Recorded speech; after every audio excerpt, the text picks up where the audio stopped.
Okay friends, आज का question देखते हैं। देखिए गेट 2014 के लिए क्वेश्चन मैंने लिया है, the value of definite integration. इस डेफिनेट इंटीग्रेशन की वैल्यू निकालनी है। देखिए डेफिनेट इंटीग्रेशन की वैल्यू क्या दिया है, -2 से 2 x की 4 dx। देखिए ध्यान से देखिए, कभी भी लिमिट क्वेश्चन में ये ध्यान दें, लिमिट पे थोड़ा सा वैल्यूज देखिए। लिमिट -2 से 2, तो डेफिनेट इंटीग्रेशन की प्रॉपर्टी है -a to a f of x into D x. इसको सॉल्व करने के, अगर ये फंक्शन हमारा इवन है, अगर ये ऑड है, देखो इवन है तो हमारा ये वैल्यूज हो जाते हैं 0 to a f of x into D x, और ये फंक्शन ऑड है तो इंटीग्रेशन की वैल्यू 0 हो जाती है। ये सिंपल प्रॉपर्टीज अप्लाई करनी है इस क्वेश्चन को सॉल्व करने के लिए। अब देखिए मेरा एक इवन फंक्शन है x⁴, ये हमारा कंप्लीट एक इवन फंक्शन है, ये मेरा पूरा ये इवन फंक्शन है, ठीक है। अब नहीं समझ में आ रहा, f ऑफ x को मान लो 1 minus mod of x⁴, f of minus x को क्या मान लेंगे, माइनस रखेंगे 1 माइनस x⁴ ही आएगा। तो इवन फंक्शन की प्रॉपर्टी है ये हमारा इवन फंक्शन देता है, तो ये इवन फंक्शन होगा।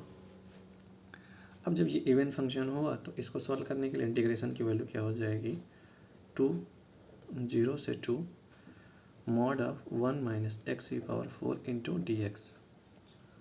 अब ये सॉल्व कर लेंगे। आप ध्यान से देखो इसको सॉल्व कैसे करते हैं। अब इसकी वैल्यू, इसमें पहले जब भी मॉडुलस फंक्शन में इंटीग्रेशन निकालना हो, इसकी x की वैल्यू निकाल लेते हैं। इसको 0 करके 1 माइनस x⁴ बराबर 0, x की पावर 1 आएगी।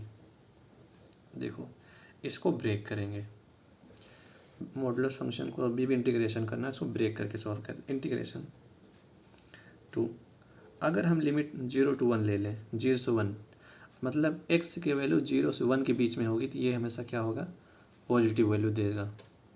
अगर 1/2 लेंगे पॉजिटिव, 0 से 1 के बीच में यहाँ पे x की वैल्यू रखेंगे ना, तो पॉजिटिव वैल्यूज देगा। ये मॉडुलस फंक्शन पॉजिटिव देगा इसको, तो अगर पॉजिटिव देखो तो ये हो जाएगा 1 माइनस x⁴ डी एक्स।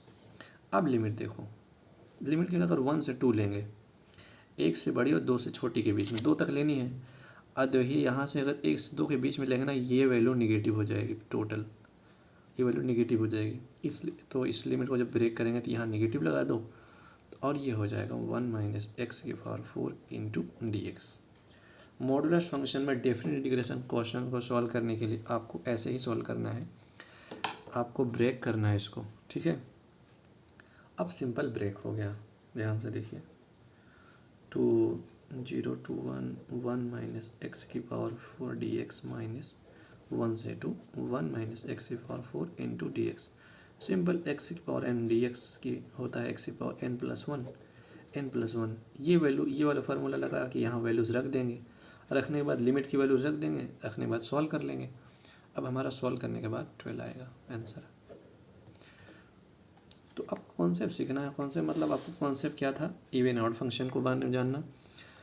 तो इस क्वेश्चन को सॉल्व करने के लिए ध्यान से देखिए, फंक्शन को सॉल्व करने के पहले देखते हैं लिमिट, देखते हैं लिमिट सेम टू सेम है, प्लस से माइनस में है, माइनस टू प्लस, प्लस से माइनस, देखो माइनस से प्लस में है, सेम लिमिट। अब उसके बाद फंक्शन के देखते हैं, फंक्शन कैसा है, इवन है ऑड है। अगर इवन है, सेम इसी प्रॉपर्टी पे क्वेश्चन पूछा गया था गेट में वर्क मार्क्स का, सेम यही प्रॉपर्टी। ब्रांच मुझे नहीं पता, पर पूछा गया था, मैं क्वेश्चन सॉल्व कराया था। देखें तो ये फंक्शन इवन है तो ये लिख सकते हैं, ऑड है तो 0, ऑड तो है नहीं। जब इवन फंक्शन है तो हम इसको ब्रेक कर लिए। अब मॉडुलस फंक्शन हो, इंटीग्रेशन में मॉडुलस फंक्शन को ब्रेक करके सॉल्व करते हैं। x की वैल्यू चेक करते हैं, अगर 0 से वैल्यू x की वैल्यू यहाँ रखते हैं, मॉडुलस पॉजिटिव आएगा। 1 से 2 रखते हैं तो ये नेगेटिव आएगा, इसको हम ब्रेक कर लिए। ये मेरा मेन पॉइंट था इस क्वेश्चन को सॉल्व करने के लिए। तो इस टाइप के क्वेश्चन आपको बहुत मिलेंगे, और आपको प्रॉब्लम नहीं आएगी अगर आप कॉन्सेप्ट पे ध्यान देंगे तो। ओके, थैंक यू, मिलते हैं नेक्स्ट लेक्चर में।